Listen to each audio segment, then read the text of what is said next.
Good evening friends. இந்த ஆடியோவில் நம்ம ஒரு விவாதம் செய்யலாம். அமெரிக்கா எப்போ பாரு இப்போ ஒரு த்ரெட்டன் பண்ணிக்கிட்டே இருக்குல்ல, இந்தியாவுக்கு வந்து 500% டேரிஃப் போடுவேன் அப்படின்ட்டு மறைமுகமாக சொல்லிக்கிட்டு இருந்தது. இப்போ டைரெக்டாகவே சொல்ல ஆரம்பிச்சிட்டாங்க. இதோட வழக்கு வந்து கோர்ட்டில் இருக்குது. கோர்ட் வந்து ஜனவரி 14 இதை ஒத்தி வச்சுருக்காங்க. 17 இது 14 ரிசல்ட் வருது. ஒருவேளை அமெரிக்கா இந்த ட்ரம்ப் சொன்ன மாதிரி இந்தியாவுக்கு 500% டேரிஃப் போட்டால் நம்ம இந்தியாவோட பொருளாதாரம் என்னவாகும், இந்தியன் ஸ்டாக் மார்க்கெட் என்ன நிலைக்கு போகும் அப்படின்ற மாதிரி நான் புரிஞ்சுக்கிறத உங்கள்கிட்ட நான் கன்வே பண்ணுறேன். இதில் இப்படி பாசிபிலிட்டிஸ் இருக்கலாம் அப்படின்ற மாதிரி தான் எனக்கு தோணுது. முதல்ல 500% டேரிஃப் அப்படின்னு சொல்கிறாங்களே, அப்படின்னா என்னங்க 500% டேரிஃப் போட்டால் என்ன ஆகும் அப்படின்னு கேட்டிங்கன்னா, டேரிஃப்ன்றது இந்தியாவுக்கு வந்து இறக்குமதி வரி. இப்போ இந்தியாக்கிட்டேருந்து ஒரு பொருள் வந்து அமெரிக்காவுக்கு போகுது. இந்தியாவில் வந்து அந்த பொருளோட விலை 100 ரூபா இங்கே விற்கிறாங்க. அது அமெரிக்காவுக்கு போகுது. அங்கே அமெரிக்காவில் வந்து இந்தியன் பொருளுக்கு 500% டேரிஃபு. 500%னால் இங்கே 100 ரூபாய்க்கு நம்ம அனுப்புகிற பொருள் அமெரிக்காவில் 600 ரூபான்னு சேல் ஆகும். 600 ரூபா பொருளை கொடுத்து வாங்கிறதுக்கு ஒரு அமெரிக்கன்ஸும் கிட்ட வரமாட்டாங்க. அதாவது நம்ம பொருள் 100 ரூபாய்க்கு நீங்கள் அனுப்புகிறோம், அது இறக்குமதி வரியால் 600 ரூபா ஆகிடுது. அப்போ நம்ம பொருள் வந்து விலை அதிகமாக இருக்குது, ஒரு அமெரிக்கன்ஸ் கூட வாங்க மாட்டான். அப்போது பக்கத்து கண்ட்ரிலேருந்து அதை விட சீப்பாக இருக்கக்கூடிய பொருளை தானே வாங்குவாங்க. இது தானே சந்தையில் எப்போவுமே நடக்கக்கூடியது.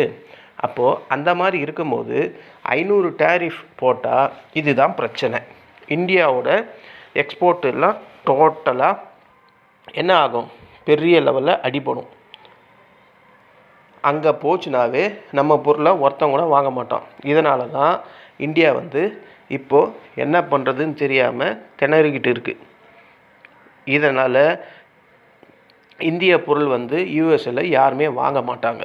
மற்ற கண்ட்ரிலேருந்து வரக்கூடிய சீப்பான பொருளை தான் வாங்குவாங்க. இதுதான் பெரிய ப்ராப்ளம். 500% டேரிஃப்னால் என்ன, 500% டேரிஃப் போட்டால் நம்மளோட பொருளோட மதிப்பு யூஎஸ்ஏல எப்படி விலை இம்பேக்ட் ஆகுன்றதை நான் தெளிவுபடுத்திட்டேன். இது உடனடியாக நம்ம மார்க்கெட்டில் 14 வந்து இந்தியாவுக்கு வந்து ஒரு 500% டேரிஃபு அப்படின்னு கோர்ட்டே ஒத்துக்குது. ட்ரம்ப் சொன்னது தான் மிகப்பெரிய உலகளவிய தீர்ப்பு, அந்த தீர்ப்பையும் நாங்கள் வழிமுறைகிறோன்னு அந்த கோர்ட்டு தீர்ப்பு சொல்லிடுச்சுன்னா இதோட இம்பேக்ட் எப்படி இருக்குன்னா, ஷார்ட் டேர்மில் ஒரு மாதத்துக்குள்ளே இந்தியன் ஸ்டாக் மார்க்கெட் வந்து பெரிய லெவலில் வீழ்ச்சி ஆகும். நம்ம பெரிய இண்டெக்ஸ்ன்னு சொல்லக்கூடிய சென்செக்ஸ், நிஃப்டி எல்லாம் ஷார்ப்பாக ஃபால் வரும். ஒரு விதமான பேனிக் செல்லிங் கம்பல்சரி வரும். ஃபாரின் இன்வெஸ்டர்ஸ் என்ன பண்ணுவாங்க, அவங்க ஏற்கனவே விற்றுக்கிட்டு இருக்காங்க, அப்போ இன்னும் மணியை வந்து விற்க ஆரம்பிச்சிருவாங்க, மணியை விட்ரா பண்ண ஆரம்பிச்சிருவாங்க. அப்போது மார்க்கெட் வந்து பெரிய லெவலில் வந்து ஃபால் ஆகிறதுக்கான வாய்ப்பு ஷார்ட் டேர்மில் மிக மிக அதிகம். அப்போது நிஃப்டியும் சென்செக்ஸும் எந்த பர்சன்டேஜ் வரையும் இறங்கும் அப்படின்னு கேட்டிங்கன்னா, நிஃப்டி எப்படியும் ஒரு 5லேருந்து 20% வரையும் கீழே விழும், கண்டிப்பாக விழும். அதிகபட்சமாக ஷார்ட் டேர்மில் 5லேருந்து 15% விழுறதுக்கு வாய்ப்பு இருக்குது. ஏன்னா வேறு ஆப்ஷனே இல்லை. நிஃப்டி ஃபிஃப்டியில் இருக்கக்கூடிய ஸ்டாக்ஸ் எல்லாமே எது, ஐடி சம்மந்தமானது, ஃபார்மசி இருக்குது, ஆட்டோ செக்டார்ஸ் இருக்குது. எல்லாமே எதை சார்ந்திருக்கு, முக்கால்வாசி யூஎஸ் டிபெண்டான கம்பெனிங்க தான் இருக்குது. ஐடி விழுந்தாவே நிஃப்டி 50 காலி, ஃபார்மசி விழுந்தாவே நிஃப்டி 50 காலி, ஆட்டோமொபைல் அசசரிஸ் எல்லாம் விழுந்தாவே நிஃப்டி 50 காலி, ரிலையன்ஸ் விழுந்தாவே நிஃப்டி 50 காலி. ஸோ இந்த மாதிரி அதிகப்படியான ஹெவி வெயிட் எல்லாமே இண்டெக்ஸ் நிஃப்டி 50ல் தான் இருக்குது, சென்செக்ஸ்லேயும் இருக்குது. ஸோ இந்த 2 இண்டெக்ஸ் வந்து ஷார்ப்பாக 5%லேருந்து 15% வரையும் விழும் ஷார்ட் டேர்மில். இதில் இண்டெக்ஸில் இருக்கிறத சொல்கிறீங்க, தனித்தனியாக எந்தெந்த செக்டார்ஸ் எல்லாம் அடிபடும் அப்படின்னு கேட்டிங்கன்னா, நான் ஃபஸ்ட்டு சொன்ன மாதிரி இந்த ஐடி செக்டார் தான் ஃபஸ்ட்டு வரும். இதுதான் மிகப்பெரிய அடி வாங்கும். மோஸ்ட் டேஞ்சரஸ் அப்படின்னா ஐடி செக்டார் தான். ஹெவி ஃபால் கண்டிப்பாக வர்றதுக்கு வாய்ப்புகள் அதிகம். எது இந்த அமெரிக்காவை சார்ந்து இருக்கக்கூடியது எது, இன்ஃபோசிஸ், விப்ரோ, ஹெச்சிஎல் டெக் மகேந்திரா, அப்புறம் டிசிஎஸும் டெக் மகேந்திராவும் டைரெக்டாக ஏடிஆரில் ட்ரேட் ஆகலை. பட் அங்கே அது ஆகலைன்னா என்ன, இதுவும் ஐடியில் மிகப்பெரிய கம்பெனி தானே டிசிஎஸ்ஸு. ஆட்டோமேட்டிக்காக இன்ஃபோசிஸ் அங்கே கீழே விழுதுன்னாவே ஏடிஆரில், இங்கே ஆட்டோமேட்டிக்காக இந்தியன் கண்ட்ரியில் ஓப்பன் ஆகும்போது டிசிஎஸ் தான் விழப்போகுது. அங்கே ஏடிஆரில் ஒர்க் ஆகணுன்ட்டு அவசியமே இல்லைல்ல.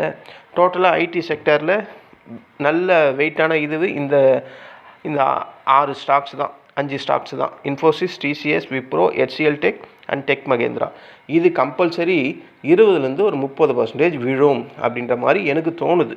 இந்த 500% டேரிஃப் வந்ததுன்னா அடுத்தது எது விழும்? Pharma sector. ஃபார்மா செக்டரில் எது இது மோஸ்ட்லி நம்ம யூஎஸ்க்கு என்ன பண்ணுறோம், ஜெனரிக் ட்ரக்கை தான் எக்ஸ்போர்ட் பண்ணுறோம், கரெக்டாக? அந்த எக்ஸ்போர்ட் பண்ணுற இதுவில் அதிகப்படியான டாலரில் வருவாய் தரக்கூடியது சன் ஃபார்மா, டாக்டர் ரெட்டி, சிப்லா, லூப்பின், அப்புறம் அந்த ஒன்று வருமே அரவிந்தோ ஃபார்மா அப்படின்ட்டு ஒரு ஃபார்மசி. ஸோ இந்த 5 ஸ்டாக்கும் இது யூஎஸ் டிபெண்ட் ஸ்டாக்ஸு. இது 5மே 15%லேருந்து 30% கீழே விழுறதுக்கான வாய்ப்பு இருக்குது இந்த ஃபார்மா செக்டரில்.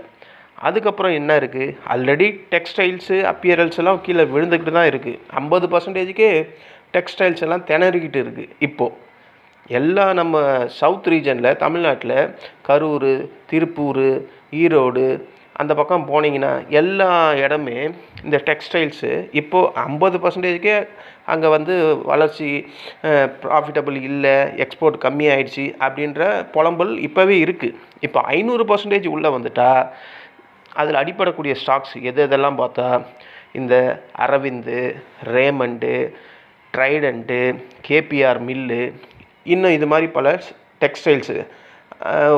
இன்னொன்று கூட இருக்குது, அது பேர் டக்குன்னு வரல. இந்த மாதிரி டெக்ஸ்டைல் அண்ட் அப்பியரல்ஸ் இருக்கக்கூடிய எல்லா ஸ்டாக்ஸுமே பெரிய லெவலில் விழும். 40% வரையும் கூட கரெக்ஷன் வர்றதுக்கான வாய்ப்புகள் அதிகம் இந்த 500% டேரிஃப் இந்தியாவில் வந்துட்டா. அப்புறம் அடுத்தது ஆட்டோ அசசரிஸ். அது நான் ஆல்ரெடி டிஸ்கஸ் பண்ண மாதிரி தான். ஆட்டோ பார்ட்ஸ் எக்ஸ்போர்ட் அதிகமாக நம்ம எங்கே பண்ணுறோம், யூஎஸ்க்கு தான் பண்ணுறோம். யாரெல்லாம் பண்ணுறாங்க, எந்தெந்த ஸ்டாக் அதில் இருக்குது?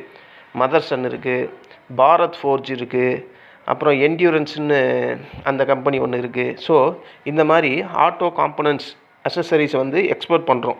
அது மாதிரி பலதரப்பட்ட ஸ்டாக்ஸு நம்ம என்எஸ்சிலையும் பிஎஸ்சிலையும் இருக்குது. அப்போது அது எந்த அளவுக்கு ஃபாலோ ஆகும்னா 15லேருந்து ஒரு 25% ஃபாலோ ஆகிறதுக்கான வாய்ப்பு இருக்குது அப்படின்ற மாதிரி நான் திங்க் பண்ணுறேன். ஓகேங்களா? அதுக்கப்புறம் அதிகப்படியாக இன்னும் ஒரு செக்டர் இந்த கெமிக்கல் செக்டர். இது மாட்ரேட்லி அஃபெக்ட் ஆகிறதுக்கான வாய்ப்பு இருக்குது. ஏன்னா கெமிக்கல் அண்ட் இன்ஜினியரிங் எக்ஸ்போர்ட்ஸு, அந்த இன்னொன்று இருக்க ஸ்பெஷலிட்டி மெட்டல்ஸ், இதெல்லாம் அடி வாங்கிறதுக்கான வாய்ப்புகளும் இருக்குது. Chemicals, engineering exports and metal சம்மந்தமான ஸ்பெஷலிஸ்ட் மெட்டல்ஸ் இது ஒரு 20% ஷார்ட் டேர்மில் கிராஷ் ஆகிறதுக்கான வாய்ப்பு இருக்குது அப்படின்ற மாதிரி நான் ப்ரெடிக்ட் பண்ணுறேன். இப்போ நான் சொன்ன இந்த செக்டார் மட்டும்தான் டைரெக்டாக யூஎஸ்ஏ கூட சம்மந்தப்பட்டு இருக்குது. அப்போது இதெல்லாம் அடி வாங்கினா கண்டிப்பாக நம்ம நிஃப்டியும் சென்செக்ஸும் கண்டிப்பாக பெரிய லெவலில் விழும். பேங்க் நிஃப்டியெல்லாம் விழாது. பேங்க் நிஃப்டி இந்த பேனிக் செல்லிங்கால் வேணும்னா அது இறங்கலாமே கண்டி. பேங்க் நிஃப்டியில் இருக்கக்கூடியது எல்லாமே நம்ம இந்தியன் பேங்க் செக்டார்ஸ் தான். ஹெச்டிஎஃப்சி அது அமெரிக்காவில் இருக்குது, ஏடிஆரில் அது விழும். ஐசிசி பேங்க் அது விழும். ஸோ ஒவ்வொன்றா விழ ஆக என்ன ஆகும்னா பேங்க் செக்டரும் அடி வாங்கும். ஆனால் நம்ம பியூசி செக்டர்ஸ் எல்லாம் அடி வாங்குமான்னு கேட்டால் அந்தளவுக்கு அடி வாங்காது. அப்போது நமக்கு கை கொடுக்கக்கூடியது எஸ்பிஐ பேங்க்கு, இன்னும் என்னென்ன கவர்மெண்ட் பியூசி பேங்க் இருக்கோ அதுதான் நமக்கு கை கொடுக்கும். அப்போது இந்த 500% டேரிஃப் வந்தால் இவ்வளோ கிராஷ் வர்றதுக்கு வாய்ப்பு இருக்குது. அப்போது நமக்கு சேஃபான ஸ்டாக்ஸே இல்லையா அப்படின்னு இந்தியாவில் கேட்டிங்கன்னா சேஃபான ஸ்டாக்ஸ் எல்லாம் இருக்குது. டொமஸ்டிக் கன்சம்ஷன் ஸ்டாக்ஸ் எல்லாம் இருக்குது. எது எஃப்எம்சிஜி இருக்குது. எஃப்எம்சிஜியில் இப்போ பிரச்சனை ஓடிட்டுருக்கு. இந்த ஐடிசியில் டொபாக்கோ பிரச்சனை, அது மட்டும்தான் எஃப்எம்சிஜியா? இன்னும் எவ்வளவோ இருக்குது. ஸோ அதெல்லாம் கொஞ்சம் சேஃபஸ்ட்டு ஸ்டாக்காக அந்த நேரத்தில் இருக்கிறதுக்கான வாய்ப்பு இருக்குது. அப்புறம் ரீட்டைல் சம்மந்தமான ஸ்டாக்ஸ் இருக்குது. அப்புறம் பவர் ஜென்ரேஷன் இருக்குது. அப்புறம் டெலிகம்யூனிகேஷன் இருக்குது. அதுக்கு எக்ஸாம்பிள் சொன்னால் இந்த HCL இருக்குல்ல, அது நம்ம டிபெண்டன்ட் தான். ஐடிசி நம்ம டிபெண்டன்ட் தான். ரிலையன்ஸ் ரீட்டைல் நம்ம டிபெண்டன்ட் தான். பாரத் ஏர்டெல் அதுவும் நம்மளுது தான். ஸோ இதெல்லாம் வந்து பெரிய லெவலில் கிராஷ் வர்றதுக்கான வாய்ப்பு கம்மி. ஒன்று இறங்கும், இல்லைன்னா சைட்வேல போகும். ஏறுறதுக்கு வாய்ப்பு கிடையாது. அதாவது அந்த ஸ்டாக்ஸ் எல்லாம் பெரிய லெவலில் இறங்கும். இப்போ நம்ம ஒரு 4 செக்டார் டிஸ்கஸ் பண்ணதில், ஆனால் நம்ம இந்த ஸ்டாக்ஸ் வந்து இறங்கும், பெரிய லெவலில் இறங்காது, ஆனால் சுத்தமாக ஏறாது. ஒன்று இறங்கும், இல்லைன்னா சைட்வேல போகும், பெரிய லெவலில் இறங்காது. இது இப்போ நான் சொன்னது. அடுத்தது இந்த பிஎஸ்சி பேங்க் சொன்னேன். எது சொன்னேன்? அது டொமஸ்டிக் ஃபோக்கஸ் அதிகமாக லெண்டிங் கொடுக்கக்கூடியது எது நம்ம இந்தியாவில்? எஸ்பிஐ பேங்க்கு, பேங்க் ஆஃப் பரோடா இருக்குது, அப்புறம் அந்த கனரா பேங்க் இருக்குது, அப்புறம் அந்த இந்தியன் பேங்க் இருக்குது, அப்புறம் பஞ்சாப் இருக்குது. இது மாதிரி பிஎஸ்சி பேங்க்ஸ் இருக்குது. ஸோ இதெல்லாம் வந்து பெரிய லெவலில் கரெக்ஷன், இதுலேயே கரெக்ஷன் வரும் தான். நான் சொல்கிறது கரெக்ஷன் வராமலாம் இருக்காது, கரெக்ஷன் வரும். பெரிய லெவலில் கரெக்ஷன் வராது, சுத்தமாக அப்சைட் மூமெண்ட்டே இருக்காது. சைட்வேல போகும், இல்லை கரெக்ஷன் இறங்கும். கரெக்ஷனும் ஒரு மிதமான கரெக்ஷன், ஒரு 5லேருந்து ஒரு 10% இறங்கிறதுக்கான வாய்ப்பு இருக்குது. அதெல்லாம் 20-30% நம்ம டிஸ்கஸ் பண்ணோம். இதெல்லாம் ஒரு 5லேருந்து ஒரு 10% இறங்கிறதுக்கான வாய்ப்பு இருக்குது. பெரிய லெவலில் அது மாதிரி இறங்கிறதுக்கு வாய்ப்பு இல்லை. அப்புறம் அடுத்தது இந்த டிஃபென்ஸ் செக்டர். அது டிஃபென்ஸ் செக்டர்னாவே நம்ம இதில் லாங் டேர்ம் வந்து அது பாசிட்டிவாக தான் இருக்கும். இப்போ இந்த மாதிரி ஒரு கரெக்ஷன் ஸ்டேஜெல்லாம் டிஃபென்ஸ் செக்டரில் வந்தால் அதை தான் அதிகப்படியான இன்வெஸ்டர் வந்து லாங் டேர்முக்கு யூஸ் பண்ணுவாங்க. ஏன்னா இது இந்தியாவோட செல்ஃபுக்காக யூஸ் பண்ணுறது தான் இந்த டிஃபென்ஸ் செக்டர். அதில் எது இருக்குது?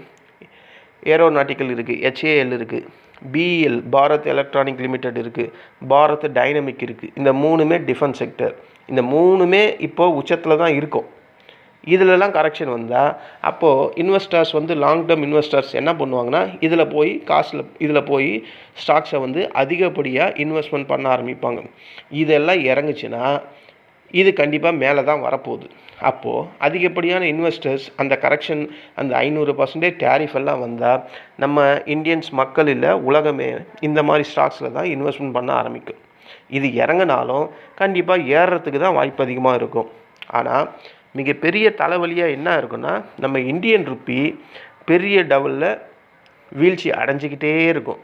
அதாவது நமக்கு எக்ஸ்போர்ட்டில் கிடைக்கக்கூடிய டாலர் வந்து சுத்தமாக கிடைக்காது.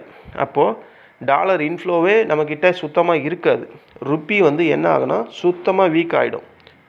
இப்போவே நம்ம 50% டேரிஃபுக்கே நம்ம இந்தியன் ருப்பி வந்து 90 ரூபாய்க்கிட்ட இருக்குது. அவன் 500% டேரிஃப் எல்லாம் போயிட்டானா அப்போ இந்தியன் ருப்பி எந்த அளவுக்கு வீக் ஆகும்? இந்தியன் ருப்பி ஏன் வீக் ஆகுதுன்னா அந்த டாலர் இன்ஃப்ளோ வந்து குறைய ஆரம்பிச்சிடும். டாலர் இன்ஃப்ளோ எப்படி வரும்? எக்ஸ்போர்ட் பண்ணால் தானே வரும். அவன் டோட்டலாக அங்கேயே பேன் பண்ணிட்டானா, 500% டேரிஃப் போட்டானா எப்படி வரும்? அப்போது இந்தியன் ருப்பி அதோட மதிப்பு மிகப்பெரிய கொஸ்டின் மார்க் ஆகிடும். பொருளாதாரம் கண்டிப்பாக சீரழிவும். எக்கனாமி லெவல் இம்பேக்ட்டு பெரிய லெவலில் குறையும். நம்ம ஜிடிபின்னு சொல்கிறோமே, அந்த ஜிடிபி க்ரோத்து டெட் ஸ்லோ ஆகிடும். ஜாப் லாஸஸ் வந்து அதிகப்படியாக இன்க்ரீஸ் ஆகிடும். கார்ப்பரேட் ஏர்னிங் அந்த க்ரோத் வந்து டோட்டலாக டவுன்கிரேட் ஆகிடும். கிரெடிட் ரேட்டிங் ப்ரெஷர் வந்து அதிகப்படியாக நமக்கு குறைஞ்சிரும். க்ரோத்தே இல்லை ஒரு கண்ட்ரியில், ஜிடிபியே இல்லைன்னா அங்கே கிரெடிட் ரேட்டிங் எப்படி இன்க்ரீஸ் பண்ணுவாங்க? டவுனுக்கு போயிடும். கார்ப்பரேட் ஏர்னிங் க்ரோத் எப்படி இருக்கும்? குறைஞ்சிரும். அப்போது இங்கே இருக்கிற ஜனங்களுக்கு வெளிநாட்டுக்கு போகணும், அந்த ஐடி சம்மந்தமாக வேலைக்கு போகிறவங்களோட அந்த கனவு எல்லாம் டோட்டலாக ஸ்பாயில் ஆகிடும். அப்போது வெளிநாட்டுக்கு போகிற அந்த ஜாப் எக்ஸ்போர்ட், அந்த ஜாப்போட ப்ரெஷர் வந்து டோட்டலாக அழிஞ்சிரும். அப்புறம் இதெல்லாம் நடக்கும். இதெல்லாம் நடந்ததுன்னா மார்க்கெட் பொருளாதாரம் கண்டிப்பாக பெரிய கேள்விக்குறியாகிடும். அப்போ கவர்மெண்ட்டு இந்த மாதிரி டேமேஜ் வரும்போது கவர்மெண்ட் என்ன ரியாக்ஷன் பண்ணுவாங்க? இந்த கவர்மெண்ட்டு போய் அந்த வேர்ல்டு ட்ரேடிங் ஆர்கனைசேஷன் அப்படின்னு ஒன்று இருக்குது வேர்ல்டில். ஒவ்வொரு கண்ட்ரியும் இந்த மாதிரி வந்து டீலிங் பண்ணும்போது அவங்க இந்த மாதிரி வாயில் வந்து டேரிஃப் போட்டாங்கன்னா நம்ம அங்கே போய் கம்ப்ளைண்ட் பண்ணலாம். அமெரிக்கா மேலே நம்ம போய் கம்ப்ளைண்ட் பண்ணலாம். இப்போ சைனா போய் கம்ப்ளைண்ட் பண்ணாங்கல்ல, அந்த WTOவில் போய் வேர்ல்டு ட்ரேடிங் ஆர்கனைசேஷன் அப்படின்ற இதில் கம்ப்ளைண்ட் பண்ணாங்க. அதுக்கப்புறம் சில ஸ்டெப்ஸ் எல்லாம் எடுத்தாங்க. அதுக்கப்புறம் டேரிஃபை குறைச்சாங்க. அது அப்படியே ஒரு கந்தல் குளமாக போச்சு. நம்ம கவர்மெண்ட்டு அங்கே போய் வந்து கம்ப்ளைண்ட் ஃபைல் பண்ணலாம். ஒரு வேளை இந்த இடத்துல அமெரிக்காவில் நமக்கு பிரச்சனை, அங்கே வந்து எக்ஸ்போர்ட் இன்க்ரீஸ் பண்ண முடியலன்னா அது வந்து நம்ம வேறு கண்ட்ரியை சூஸ் பண்ணலாம். யூரோப்பு, மிடில் ஈஸ்ட்டு, ஆஃப்ரிக்கா இந்த மாதிரி பல கண்ட்ரியை சூஸ் பண்ணலாம். அதுக்கப்புறம் நம்ம சப்போர்ட்டை எக்ஸ்போர்ட்ஸை இன்னும் டெவலப் பண்ணோன்னா அந்த மாதிரி கண்ட்ரிகளுக்கு சப்சிடிஸு கொடுக்கலாம், டேக்ஸ் ரிலீஃப் கொடுக்கலாம். இப்போது அமெரிக்காவை விட்டுடணும், 500% டேரிஃப் போட்டால் நம்ம அமெரிக்கா விட்டுடணும். நம்ம அடமெண்ட்டாக இல்லை 500% இருந்தாலும் நான் கட்டுவேன்ற மாதிரி இருந்தால் அமெரிக்காவை டோட்டலாக தலைமுழுகிட்டு மற்ற கண்ட்ரியை நம்ம ஃபோக்கஸ் பண்ணணும். மற்ற கண்ட்ரியை ஃபோக்கஸ் பண்ணும்போது அவன் அவ்வளோ ஈஸியாக ஒத்துப்பானுங்களே. அப்போ நம்ம பல விதமான சலுகைகள் கொடுக்கணும், சப்சிடிஸ் கொடுக்கணும், டேக்ஸ் ரிலீஃப்ஸ் கொடுக்கணும். இந்த மாதிரி கொடுத்தா அந்த கண்ட்ரீஸில் நம்ம பொருளை வாங்கிறதுக்கான வாய்ப்புகள் அதிகம். அப்படி கொடுத்தா உள்ளூரில் இருக்கக்கூடிய இந்த டொமஸ்டிக் எக்ஸ்போர்ட்ஸ் எல்லாம் கொஞ்சம் நாளடைவில் போக போக டெவலப் ஆகும். அதாவது இன்வெஸ்டர்ஸ், உள்ளூரில் இருக்க இன்வெஸ்டர்ஸ்க்கு ஒரு என்கரேஜ் கிடைக்கும். சரி, அமெரிக்கா இல்லைனாலும் மற்ற கண்ட்ரிங்க இருக்குது அப்படின்ற மாதிரி ஒரு ஃபோக்கஸ் பண்ணுவாங்க, அவங்களுக்கு ஒரு பூஸ்ட் கிடைக்கும். ஸோ இந்தியாவோட அந்த எக்ஸ்போர்ட்ஸ் சதவீதம் வந்து கொஞ்சம் கொஞ்சமாக டெவலப் ஆகும். இது லாங் டேர்மில் தான் இந்த டெவலப்மெண்ட்டு நடக்கும், ஷார்ட் டேர்ம்லலாம் நடக்கிறதுக்கு வாய்ப்பே இல்லை. லாங் டேர்ம்னால் எவ்வளோ வருஷம்னு கேட்குறீங்களா? குறைஞ்சது ஒரு 5 வருஷமாவது ஆகும் மார்க்கெட் ரெக்கவரி ஆகிறதுக்கு. இந்த 500% டேரிஃப்னு சொல்லிட்டா நான் சொன்ன இந்த கிராஷ் எல்லாம் நடந்து முடிஞ்சு இந்தியா வந்து ஒரு ஸ்டெப்ஸ் எடுத்து அவங்க WTOவில் போய் கம்ப்ளைண்ட் பண்ணி WTO வந்து மற்ற கண்ட்ரிக்கு சஜஸ்ட் பண்ணி நம்ம மற்ற கண்ட்ரியில் போய் டீல் பண்ணி அவங்க அதை அக்செப்ட் பண்ணி அவங்களுக்கு சில சலுகைகள் மற்றும் டேரிஃப் ரிலீஃப்ஸ் எல்லாம் கொடுத்தோம்னா அந்த கண்ட்ரி நம்மளோட எக்ஸ்போர்ட்டை அக்செப்ட் பண்ணிட்டா அப்போது இதெல்லாம் நடக்கிறது சாதாரண விஷயமே இல்லை. எப்படியோ ஒரு 5 வருஷத்துக்கு ஆகிடும். அப்போ தான் மார்க்கெட் கொஞ்சம் கொஞ்சமாக ரெக்கவரி பண்ணுறதுக்கான வாய்ப்புகள் அதிகம். அதை மடமடன் பண்ணோன்னா இந்தியா டேரிஃபை ரிடியூஸ் பண்ணணும். First new trade agreement sign பண்ணணும். மற்ற கம்பெனியை யூஎஸ்லேருந்து மற்ற கண்ட்ரிக்கு ஷிஃப்ட் பண்ணணும், வேறு வழியே கிடையாது. அமெரிக்காவில் இருக்கக்கூடிய கம்பெனியெல்லாம் தூக்கிட்டு போய் வேறு கண்ட்ரியில் வைக்கணும். அவன் நமக்கு ஒத்து வரலன்னு தெரிஞ்சதுக்கப்புறம் அவங்ககிட்ட எதுக்கு மல்ல கட்டிக்கிட்டு. ஸோ இந்த மாதிரி ஸ்டெப்ஸ் எல்லாம் எடுக்கணும். இந்த மாதிரி ஸ்டெப்ஸ் எல்லாம் ஒரு நாளில் 2 நாளெல்லாம் எடுக்க முடியாது, பல வருஷங்கள் ஆகும். அப்புறம் இன்வெஸ்டர்ஸ் என்ன பண்ணுவாங்கன்னா பேனிக் செல்லிங்கை அக்செப்ட் பண்ணிக்கிட்டு தான் ஆகணும், வேறு வழி கிடையாது. உங்களால் அக்செப்ட் பண்ண முடியலன்னா அந்த ஸ்டாக்ஸ்லேருந்து நம்ம வெளியே வந்து தான் ஆகணும், லாஸில் தான் வந்து ஆகணும், வேறு வழி இல்லை. இன்னும் ரொம்ப ஸ்மார்ட்டாக திங்க் பண்ணுறவங்க என்ன பண்ணுவாங்க, மார்க்கெட்டு ஸ்டெபிளைஸ் ஆகிற வரையும் வெயிட் பண்ணுவாங்க, கரெக்ஷன் வர கொஞ்சம் கொஞ்சமாக வாங்க ஆரம்பிப்பாங்க.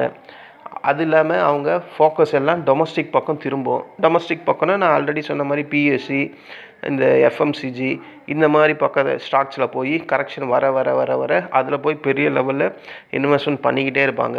எப்படியோ ஒரு நாள் மார்க்கெட்டு 5 வருஷம் இறங்கினே இருக்குதுன்னே வச்சிங்களேன், 8 வருஷம் இறங்கிடுச்சு. அடுத்த 1 வருஷம் போது அந்த 8 வருஷம் இறங்கிறதுக்கான மொத்த புள்ளிகளையும் அந்த 1 வருஷம் 2 வருஷத்துலேயே கொண்டு வந்துடும். கொரோனாவில் நிஃப்டி 50 ஒரு 7800 வந்துதா, ஒரு 4 வருஷம் தான் ஆகுது. கொரோனா வந்து 2000 வந்தது, இப்போ 2026 ஜனவரியில் இருக்கும். இந்த 1 வருஷத்தில் இழந்த மதிப்பை 14,000 இன்னமும் இருந்ததுன்னு நினைக்கிறேன். அப்போது 7,500 இன்னமும் போச்சு, கரெக்டாக தெரியல.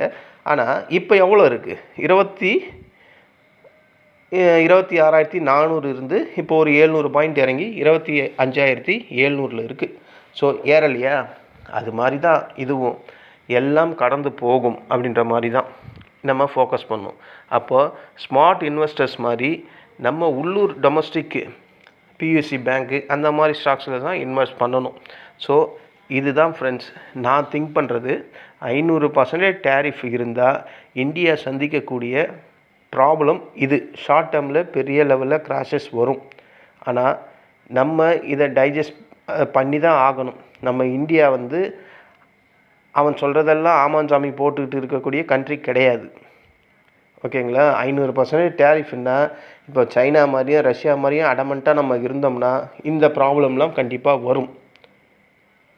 இது வாய்ப்புகள் கம்மி. 500% டேரிஃப் வந்து பிரசிடெண்ட் ட்ரம்ப் வந்து வாயில் வந்ததை சொன்னால் அந்த நாட்டு சட்டத்திட்டம் எல்லாம் ட்ரம்ப் மாதிரியே தான் இருக்குமா என்ன? பைத்தியக்காரத்தனமா? அப்போ இருக்காது. அவனும் மனுஷன் தானே அங்கே இருக்குவோம். அப்போ மற்ற கண்ட்ரியில் இருக்க மனுஷனை பற்றியும் திங்க் பண்ணணும்ல. இவன் ஏதோ ஒரு கேலி கூத்து பண்ணிக்கிட்டு இருக்கான் இந்த ட்ரம்ப்பு. அப்போ இதையே நம்ம போய் இம்ப்ளிமெண்ட் பண்ணுறோமே அப்படின்றது அவங்களாம் தோணும். ஸோ இது நடைமுறைக்கு சாத்தியம் இல்லை. ஆனால் அதை அப்படின்னு நம்ம விட்டுற முடியாது. ஸோ இதெல்லாம் திங்க் பண்ணி பார்த்தா இப்படி வந்தால் இந்த மாதிரி ஆகிறதுக்கான வாய்ப்பு இருக்குது அப்படின்ற மாதிரி தான் நான் 2 நாளாக இதை பற்றி யோசிச்சுட்டே இருந்தேன். சரி, இதை ஒரு வீடியோவாகவே போடுவோம் அப்படின்ட்டு தான் இதை வீடியோவாக போட்டேன். ஸோ ஃபைனல் கன்க்ளூஷன் என்னது? யூஎஸில் 500% டேரிஃபு இந்தியா மேலே போட்டால் ஷார்ட் டேர்மில் மார்க்கெட்டு கிராஷ் ஆகும், சந்தேகமே இல்லை. பட் லாங் டேர்மில் நம்ம இந்தியா அதை அடாப்ட் பண்ணிவிட்டு ஈஸியாக ரெக்கவரி ஆகிறதுக்கு தான் வாய்ப்புகள் அதிகம். ஸோ நம்மளை மாதிரி ரீட்டைலர்ஸ் எதை ஃபோக்கஸ் பண்ணோன்னா, நம்ம உள்ளூர் பியூசி பேங்க்ஸு, மற்ற எஃப்எம்சிஜி, இந்த மாதிரி டிஃபென்ஸ் ஸ்டாக்ஸு, இந்த மாதிரி ஸ்டாக்ஸை ஃபோக்கஸ் பண்ணணும். கரெக்ஷன் வர வர நம்ம அதில் கொஞ்சம் கொஞ்சமாக அக்குமுலேஷன் ஸ்டார்ட் பண்ணால் கண்டிப்பாக இந்த ஸ்டாக்ஸு இந்த பிரச்சனையெல்லாம் டைஜஸ்ட் ஆனதுக்கப்புறம் மேலே வரும்.